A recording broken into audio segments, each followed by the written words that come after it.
మనం మొదట పూజించేది గణేశుడినే. మొదట మనం స్మరించేది కూడా ఆయన్నే.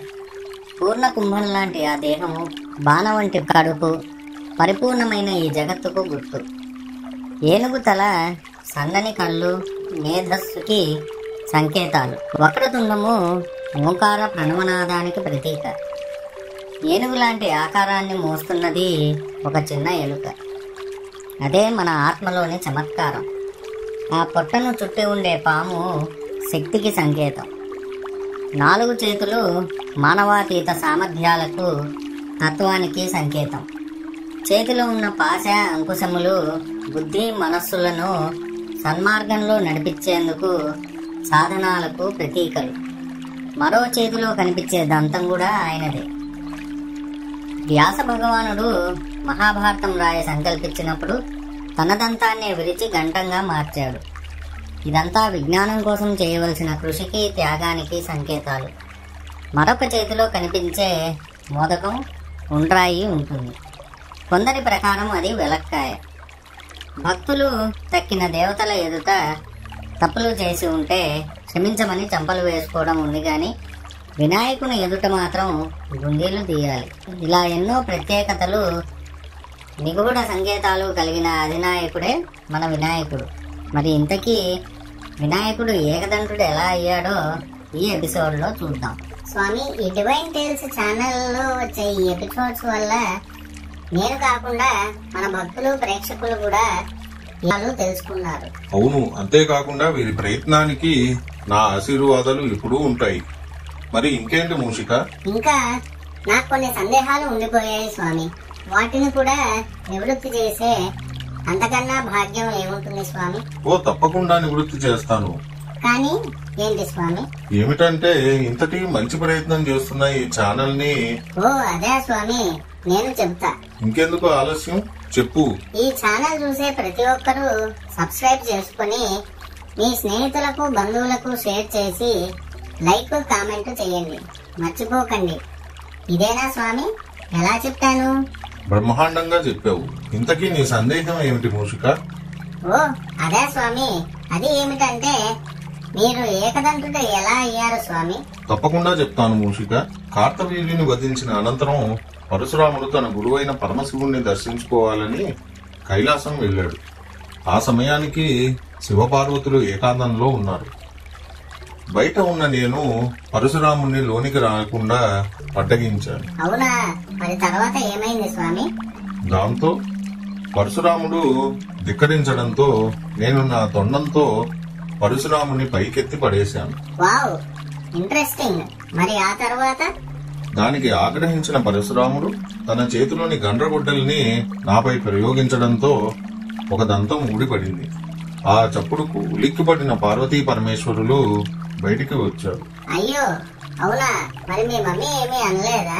నెత్తురుతో ఉన్న నన్ను మా అమ్మ పార్వతి ఎత్తుకుని పరశురాముణ్ణి తీవ్రంగా మందలించింది. మంచి పని చేసింది. మరి ఆయనేమయ్యాడు స్వామి? తన వల్ల జరిగిన అపరాధాన్ని మన్నించమని పరశురాముడు వేడుకున్నాడు. ఒక దంతం పోగొట్టుకున్న ఆనాటి నుంచి మీరు ఏకదంతుడిగా పేరు పొందారు, అంతేనంటారా స్వామి? అవును, అంతే. అమ్మయ్య, ఈ రోజు కొత్త విషయం తెలుసుకున్నాను. ఇక వెళ్తాను స్వామి. మీ కథ వింటున్నప్పటి నుంచి ఒకటే ఆకలి. వెళ్ళి అలా తిని ఇలా వచ్చేస్తా స్వామి. బాయ్. అలాగే వెళ్ళిరా మూషిక. గణపతి మోదక ప్రియుడు. కుడుములు, ఉండ్రాళ్ళు, మోదకాలను స్వామివారికి నివేదిస్తుంటారు. లోకఖ్యాతి గడించిన వినాయకుడిని లడ్డూక ప్రియ అని గణేశ పురాణము చెబుతున్నది. అందుకే వినాయకుడికి ఉండ్రాళ్ళు, కుడుములు, మోదకాలతో పాటు లడ్డూలను కూడా నివేదనగా సమర్పిస్తారు. ముదాకరాత్త మోదకం సదా విముక్తి సాధకం అని గణేశ పంచరత్న స్తోత్రంలో గజాననుడిని గురించి ఆదిశంకరాచార్యులు వారు స్తుతించారు. మోదకాలను నైవేద్యంగా పెట్టగానే ఆనందించే దైవము అని కూడా కీర్తించారు. అంతేకాకుండా మన గణపతికి ఇష్టమైన కుడుముల గురించి పురాణాల్లో ఒక కథ ప్రచారంలో ఉంది. అది ఏమిటో నేటి ఎపిసోడ్లో తెలుసుకుందాం. ఏమిటి మూషిక, మౌనంగా ఉన్నావు? మా నైవేద్యాలన్నీ బాగా ఆరగించినట్టున్నావు. అవును స్వామి, అయినా వాటి రుచే వేరు స్వామి. తలుచుకుంటేనే మళ్ళీ నోరూరుతుంది స్వామి. అవును, నాకు భక్తులు సమర్పించే నైవేద్యాలంటే నాకు ఇష్టమే. తలుచుకుంటే నాకు కూడా నోరు ఊరుతుంది. అవునా స్వామి, మిమ్మల్ని చూస్తుంటేనే అర్థమవుతోంది.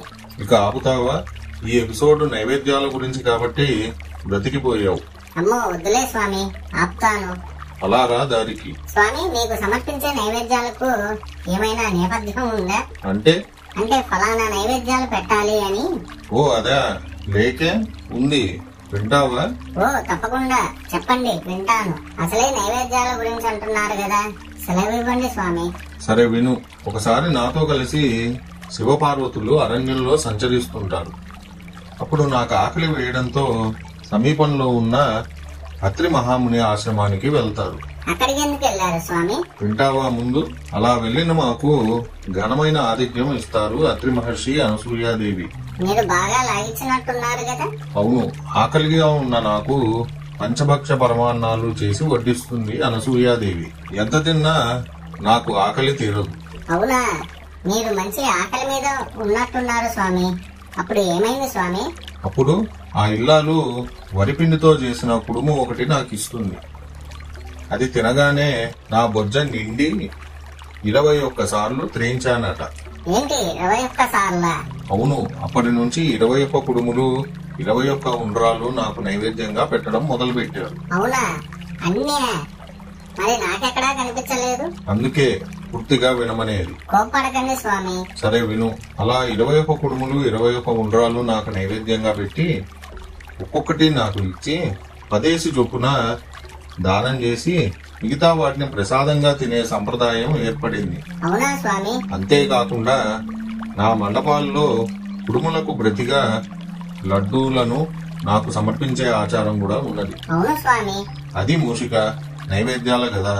ఎలా ఉంది? ఆకలిగా ఉంది స్వామి. నేను అడిగింది కథ గురించి. నీకు ఆకలవుతుందా లేదా అని కాదు. అవునా స్వామి, మీరు నైవేద్యాలంటే ఆకలే వేస్తుంది కదా స్వామి. నీవు మారవు.